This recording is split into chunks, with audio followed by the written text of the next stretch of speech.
l'exposition Friedrich Dürrenmatt Caricature clôture un cycle d'expositions organisé en l'honneur du centenaire de la naissance de Dürrenmatt.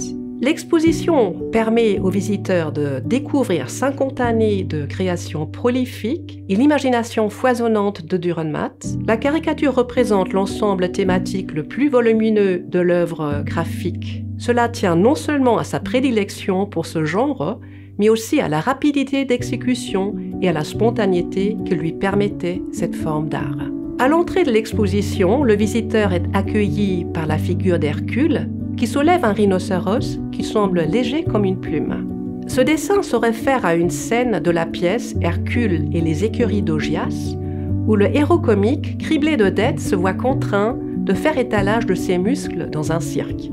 Dürrenmatt a été régulièrement la cible de critiques littéraires.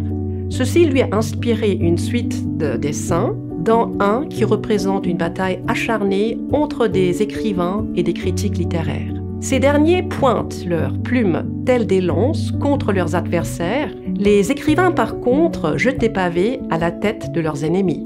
Le talent de dessinateur de Dürrenmatt se révèle dans sa capacité à tracer un certain type de personnage en peu de traits, mais avec une grande précision. Prenons comme exemple le Suisse furieux lançant une bombe atomique. Ce dessin se compose de quelques lignes droites que complètent 2 cercles pointés pour les yeux et 8 petits traits pour la moustache.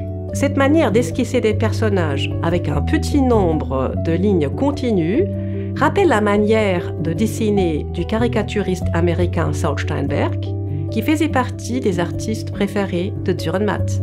Une œuvre agrandie à l'entrée de l'exposition représente un avion qui traverse le ciel. Sur les nuages, des panneaux signalent aux pilotes « Attention aux anges, attention à Dieu ». Un ange féminin pond, telle une poule, des œufs marqués de croix et d'où éclosent des angelots. Dürrenmatt a commenté ce dessin en ces termes « Je dessinais d'innombrables anges humains, y compris des chérubins pondant des œufs, caricaturés en un tour de main. Mon humour m'égarait, ce facteur le principal chez moi ne doit jamais être sous-estimé, il joue partout son rôle. » Les 10 dessins d'un souffleur de cor des Alpes créent une suite narrative.